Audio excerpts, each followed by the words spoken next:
কবে তোমাদের কলেজ ভর্তি শুরু হবে? কারণ তোমাদের রেজাল্ট দিচ্ছে, এখন কলেজ ভর্তি কবে শুরু হবে, কবে শেষ হবে, আবেদনের নিয়ম কি, কলেজ চয়েস কিভাবে তোমাকে সিলেক্ট করবে, কোন কোন কলেজে ভর্তি হওয়া উচিত, কলেজ ভর্তি সম্পূর্ণ নিয়ম কি, আমরা ওভারঅল তোমাদের 4/4 পুরো ব্যাপারটা এক্সপ্লেন করব।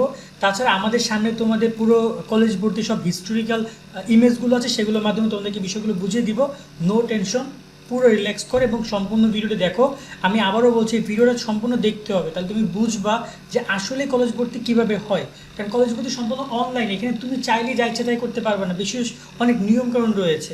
এই নিয়মকানুনগুলো অনুসরণ করতে হবে, রুলসগুলো জানতে হবে, সব কিছু যে রুলসের খেলা। তুমি অনেক খারাপ রেজাল্ট নিয়েও ভালো কলেজে চান্স পেতে পারো, আবার অনেক ভালো রেজাল্ট নিয়েও তুমি কোনো কলেজ নাও পাইতে পারো। শুনছো আমি কি বলছি? বিষয়টা এমনই।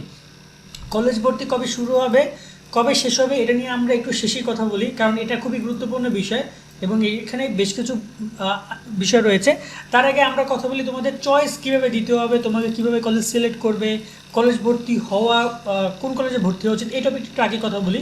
দেখো, এখানে দুই ধরনের কলেজ তোমরা পাবা, একটা হচ্ছে সরকারি কলেজ, একটা হচ্ছে বেসরকারি কলেজ। এখন সরকারি কলেজের ক্ষেত্রে হয় কি, পড়াশোনার মান মোটামুটি ভালো কোনো কোনো কলেজে, এবং তোমার দেখা যায় যে রেজাল্টও ভালো হয়, খরচ খুবই কম। বেসরকারি কলেজে পড়াশোনার মান তুলনামূলক ভালো, খরচ অনেক বেশি, রেজাল্টও মোটামুটি ভালোই হয়।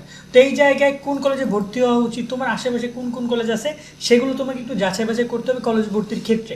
এই টপিকটা নিয়ে আমরা আরও একটা ভিডিও করব, যেখানে কথা বলবো তোমার এটা কলেজ নির্বাচনের ক্ষেত্রে কোন বিষয়গুলো মাথায় রাখতে হবে। এরপর একটা কোশ্চেন আসছে যে কলেজ কিভাবে তোমাকে সিলেক্ট করবে। এই ব্যাপারটা আমি একটু ছোট্ট করে বলি।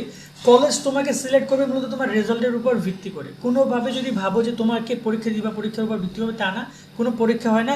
হাতে কোনো কয়েকটা কলেজ তোমাকে সিলেক্ট করবে, বা কলেজ মূলত ভর্তি পরীক্ষা নিয়েছে, বেশিরভাগ কলেজই তোমাকে রেজাল্টের উপরে নিবে। 99% কলেজ, অর্থাৎ 99টা কলেজই, হয়তো একটা কলেজ দুইটা কলেজ, বাংলাদেশের 4-5টা কলেজে যারা মূলত ভর্তি পরীক্ষা নেয়, বাট সব কলেজই রেজাল্টের উপরে নেয়। সো এখানে তোমার রেজাল্ট অনেক ইম্পর্টেন্ট, এখানে রেজাল্টের উপর ভিত্তি করে তোমাকে কলেজ চয়েস দিতে হবে। তারপর আসে কলেজ চয়েস কীভাবে দিতে হবে, ব্যাপারটা আমি একটু বলি।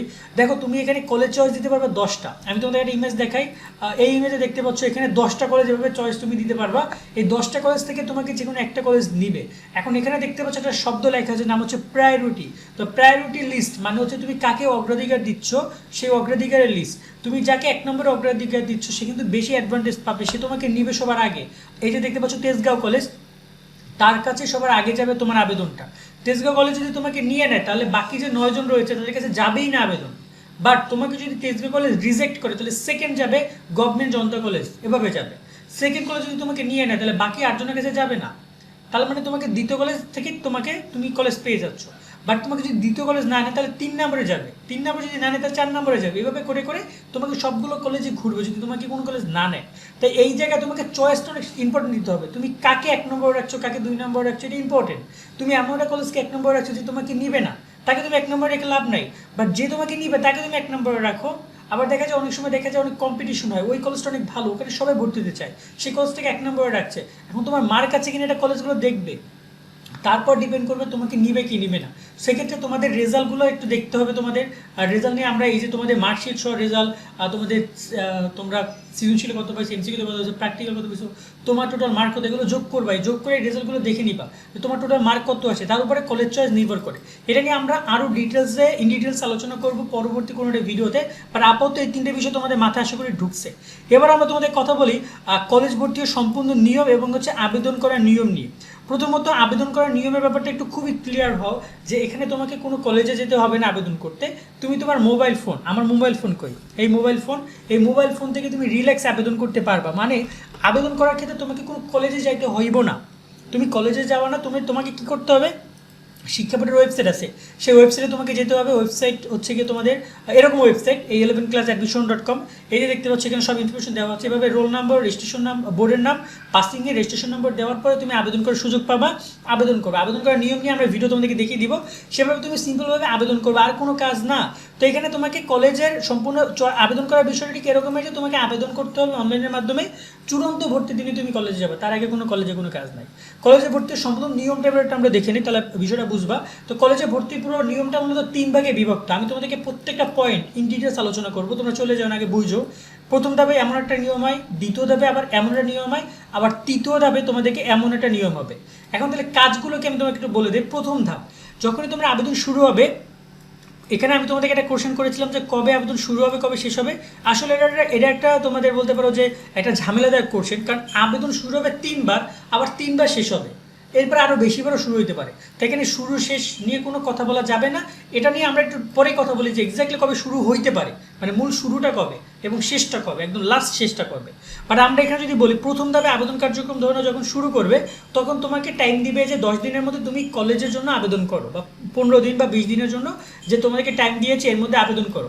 তখন তোমরা প্রথম ধাপে আবেদন করবা, যেভাবে তোমরা এখানে সিম্বল ওয়াইজ আমি দেখতে পাচ্ছ এখানে 10টা কলেজ 5টা কলেজ, এভাবে তুমি আবেদন করে এই যে তোমার এখানে সাবমিট অ্যাপ্লিকেশন আছে এখানে ক্লিক করলে আবেদন হয়ে যাবে। এই আবেদন চলে যাবে কার কাছে, এরকম একটা প্রিন্টের কপি পাবো তোমরা। এই আবেদনটা চলে যাবে কার কাছে, বোর্ডের কাছে। তো এরকমভাবে তোমরা প্রথম ধাপে আবেদন কার্যক্রম সম্পন্ন করবা। আশা করি এই ব্যাপারটা ক্লিয়ার। সেকেন্ড যে ব্যাপারটা সেটা প্রথম ধাপে আবেদনের রেজাল্ট। তুমি যে এখানে যে 10টা কলেজে আবেদন করেছো, এই যে 10টা কলেজে আবেদন করেছো, এই আবেদনের রেজাল্ট তারা প্রদান করবে। তুমি যদি কোনোটা কলেজে চান্স পাও, তাহলে তোমাকে ঠিক এরকম একটা মেসেজ আসবে যে অভিনন্দন, আপনি নিচের কলেজ ভর্তির জন্য মনোনীত হয়েছেন। তো এইরকমভাবে তোমাকে একটা মেসেজ তারা দিবে, যেটা হচ্ছে এইটাকে বলা হয় আবেদনের রেজাল্ট। এখন এখানে 2 ধরনের রেজাল্ট হবে। একটা হচ্ছে তুমি কলেজে চান্স পেয়েছো, অর্থাৎ আপনি নিজের কলেজ, যেমন এখানে নরসিংদী গভর্নমেন্ট কলেজে এই ছেলেটা চান্স পেয়েছে। আবার এখানে দেখতে পাচ্ছ এই যে মিশকাত, ও কোনো কলেজে চান্স পায়নি, লিখছে দুঃখিত আপনি ভর্তির জন্য নির্বাচিত হননি। অর্থাৎ তুমি যেখানে আবেদনটা করেছিলা হয়তো 3 নম্বর কলেজটা তোমাকে নিয়ে নিছে, তাহলে তোমাকে ঠিক এরকমভাবে দেখাবে আপনি অভিনন্দন, আপনি চান্স পেয়েছেন। আবার যদি তোমাকে কোনো কলেজ, এখানে 10টা কলেজ কেউ না নেয়, তাহলে তোমাকে ঠিক এরকমভাবে দেখাবে দুঃখিত আপনি চান্স পান নাই। তো এই ইনফরমেশন তুমি জানতে পারবে রেজাল্ট প্রকাশের দিন। রেজাল্ট প্রকাশের দিন জানার পরে তোমার হাতে আরও 2টা অপশন। এখন তুমি যদি চান্স পাও, আমার কথাটা বুঝো, তুমি যদি কোনোটা কলেজে চান্স পাইলা ঠিক এরকমভাবে, তখন তুমি চাইলে কি করতে পারো, ওই কলেজে ভর্তি হতে পারো। এখন ধরো না তুমি কিন্তু এখানে অ্যাপ্লাই করছো 10টা, তুমি চান্স পাইছো 10 নম্বরে। এখন তুমি চাও না 10 নম্বরে ভর্তি হইতে, তুমি চাইছিলা কি যে 1, 2, 3-এ ভর্তি হইতে। এই ক্ষেত্রে তুমি যদি কলেজ নিশ্চয়ন করো, তুমি যদি এখানে তোমার যদি এই কলেজটা পছন্দ হয়, তুমি যে কলেজ চান্স পাই সে কলেজ যদি তোমার পছন্দ হয়, তাহলে তুমি তোমার কলেজ নিশ্চয়ন করে ফেলবা। যেটাকে বলে নিশ্চয়ন করে ফেলবা, এটা টাকা পাঠাবা বোর্ডকে, সে টাকা পাঠার নিয়ম আমরা বলে দিব, সে টাকা পাঠিয়ে কলেজ নিশ্চয়ন করে ফেলবা। ব্যাপারটা ওখানে শেষ, তুমি কলেজ নিশ্চয়ন করে ফেলেছো। তারপর তোমার সরাসরি হচ্ছে ভর্তি, তুমি চূড়ান্ত ভর্তির জন্য চলে যাবা। আর তোমার কোনো কাজ নাই এখানে, যে দ্বিতীয় ধাপ তৃতীয় ধাপে তোমার কোনো কাজ নাই। তুমি যখনই যদি প্রথম ধাপে আবেদনে তুমি একটা কলেজ পাও এবং সেই কলেজে টাকা পাঠিয়ে নিশ্চয়ন করো, তারপর তুমি সরাসরি দেখাবে ওই চূড়ান্ত ভর্তির দিন, এছাড়া কোনো কাজ নাই। কিন্তু কোনো কারণে তুমি প্রথম কলেজে যে চান্স পেয়েছো সেই কলেজটা তোমার পছন্দ হয় না, তখন তুমি কি করবা, এই যে কলেজ নিশ্চয়ন এই কাজটা তুমি আর করবা না। যখন তুমি কলেজ নিশ্চয়ন করবে না, তখন তুমি আবার দ্বিতীয় পর্যায়ে আবেদন করার সুযোগ পাবা। দ্বিতীয় পর্যায়ে আবেদনের একটা মাইগ্রেশন একটা শব্দ আছে, এটা আমি তোমাকে এক্সপ্লেন করছি দাঁড়াও। বাট তুমি যদি টাকা পরিশোধ না করো, অর্থাৎ নিশ্চয়ন যদি তুমি না করো নিশ্চয়ন, তাহলে তুমি আবার দ্বিতীয় পর্যায়ে আবেদন করার সুযোগ পাবা। আবার যারা প্রথম ধাপে কলেজ পাও নাই, তারাও সরাসরি দ্বিতীয় পর্যায়ে আবেদন করতে পারবা ফ্রিতে, বিনামূল্যে, কোনো টাকা লাগবে না। প্রথম পর্যায়ে টাকা দিচ্ছ না, ওইটা দিয়ে তুমি আবেদন করতে পারবে, তোমার এক্সট্রা কোনো টাকা দিতে হবে না। তার মানে তুমি কি বুঝলা, তুমি যদি প্রথম পর্যায়ে আবেদনে কলেজ পাও, তাহলে তুমি যদি কলেজ পছন্দ হয় তো তুমি নিশ্চয়ন করবা এবং তোমার দেখা হবে চূড়ান্ত ভর্তি দিন। আর তুমি যদি প্রথম পর্যায়ে আবেদনে কলেজ পাও কিন্তু তোমার পছন্দ হয় নাই, অথবা তুমি পাও নাই, তাহলে তুমি নিশ্চয়ন করবা না বা নিশ্চয়ন করতেও পারবা না। তারপরে তুমি আবার দ্বিতীয় পর্যায়ে আবেদন শুরু হবে, তখন আবার তোমার জন্য দ্বিতীয় পর্যায়ে আবেদন। দ্বিতীয় পর্যায়ে আবেদন শুরু এবং শেষ হবে, একটা টাইম দিবে 3-4 দিনের মতো করে। তারপর আবার দ্বিতীয় পর্যায়ে রেজাল্ট প্রকাশ করবে। দ্বিতীয় পর্যায়ে রেজাল্ট প্রকাশ করবে, রেজাল্ট প্রকাশের দিন মাইগ্রেশনও ফলাফল দিবে। এখন মাইগ্রেশনটা কি অনেকে বুঝতেছো না, তাদেরকে একটু ছোট্ট করে বলি। ধরো না তুমি প্রথম পর্যায়ে তুমি এখানে 5 নম্বর কলেজে চান্স পেয়েছো, 5 নম্বর কলেজে চান্স পেয়েছো, এখন মাইগ্রেশনের মাধ্যমে তুমি কিন্তু নিশ্চয়ন করে ফেলেছো। তা এখন চাইলে এই যে উপরের যে 4টা কলেজ চাইলে তোমাকে সে নিতে পারবে, এটাকে বলে মাইগ্রেশন। এটা নিয়ে আমরা কথা বলবো, তোমরা তো বুঝবা না, বাট মাইগ্রেশনের পুরো বিষয়টা আমরা তোমাদেরকে দেখিয়ে দিব। তো একটা ব্যাপার গেল। দ্বিতীয় পর্যায়ে আবেদনের রেজাল্ট প্রকাশ করার পর যদি তোমার কলেজ পছন্দ হয়, তাহলে তুমি তোমার কলেজ নিশ্চয়ন করবা, তোমার দেখা হবে চূড়ান্ত ভর্তিতে। কিন্তু আবারও যদি দ্বিতীয় পর্যায়ে তুমি কোনো কলেজ না পাও, ঠিক এরকমভাবে যদি কোনো কলেজ না পাও, তাহলে তুমি আবার তৃতীয় পর্যায়ে আবেদন করতে পারবা। আবার যদি তোমার দ্বিতীয় পর্যায়ে আবেদন করেছো কলেজ কিন্তু তুমি নিশ্চয়ন করো না, অর্থাৎ তোমার কলেজ পছন্দ হয় নাই, তুমি সেই কলেজে পড়বা না, তখন তুমি আবার তৃতীয় পর্যায়ে আবেদন করতে পারবা। আবার তৃতীয় পর্যায়ে সেম প্রসেস, তবে তৃতীয় পর্যায় পর্যন্ত তুমি যদি তৃতীয় পর্যায়ে কোনো কলেজ নিশ্চয়ন না করো, তাহলে কিন্তু তুমি আর এবছর ভর্তি হতে পারবা না। টোটাল 3টা প্রসেস, কথা বুঝছো? আশা করি তোমরা ক্লিয়ার যে এখানে আবেদন করতে হবে, রেজাল্ট প্রকাশ হবে, রেজাল্ট প্রকাশের পর যদি আমার কলেজ ভর্তি, আমার যদি কলেজ পছন্দ হয়, তাহলে আমি 300 টাকা পাঠিয়ে নিশ্চয়ন করবো। তার মানে আমি ওখানে লক, আমাকে তালা মাইরা দিছে, আর কোনো জায়গায় আমি যাইতে পারবো না, নড়াচড়া করতে পারবো না, ঠিক আছে? কিন্তু মাইগ্রেশনের মাধ্যমে নড়াচড়া করতে পারবো, সেই মাইগ্রেশন প্রসেসটা আমি পরে বলবো, তোমাদের আমি এই মুহূর্তে কনফিউজ করতে চাচ্ছি না। কিন্তু যদি আমার কোনো কারণে দ্বিতীয় ফলাফল দিছে কিন্তু আমার কলেজ পছন্দ হয় না, অথবা আমি কলেজ পাইনি, তাহলে তো আমি টাকা পাঠাবো না, আমি আবার পরবর্তী পর্যায়ে আবেদন করতে পারবো।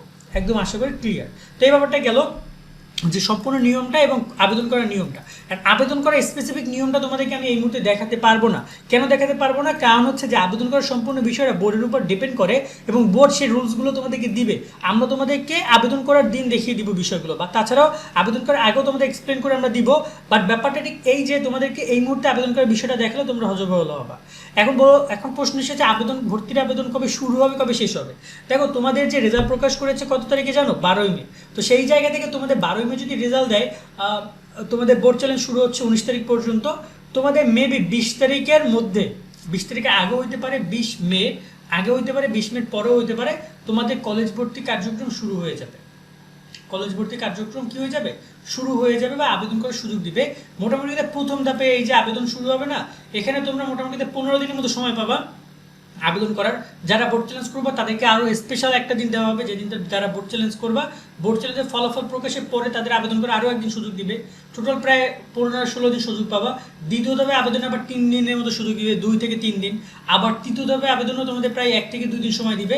তো এরকমভাবে 3 ভাবে তোমরা আবেদন করতে পারবে। ওভারঅল প্রায় 20-22 দিনের মতো আবেদন থাকবে তোমাদের 3 ধাপে। কিন্তু পুরো প্রসিজার চলবে প্রায় 1 থেকে 1.5 মাস যাবত পুরো প্রসিজার। কারণ এখানে যেহেতু রেজাল্ট আছে, আবেদন ধরো তুমি যখন প্রথম থেকে আবেদন করবে, আবেদন শেষ হবে, তারপর আবার 2-3 দিন পর রেজাল্ট দিবে, তার আবার 2-3 দিন পর তোমার 2-3 দিন পর্যন্ত নিশ্চয়ন চলবে, তার আবার 2-3 দিন পর দ্বিতীয় পর্যায়ে আবেদন, তার আবার 2-3 দিন পর তোমার দ্বিতীয় ধাপের আবেদনের রেজাল্ট এবং মাইগ্রেশনের রেজাল্ট, তারপর আবার নিশ্চয়ন। মানে একটু প্রসেসটা কিন্তু একটু লেন্দি, বাট তোমাদেরকে বিষয়টা বুঝতে হবে।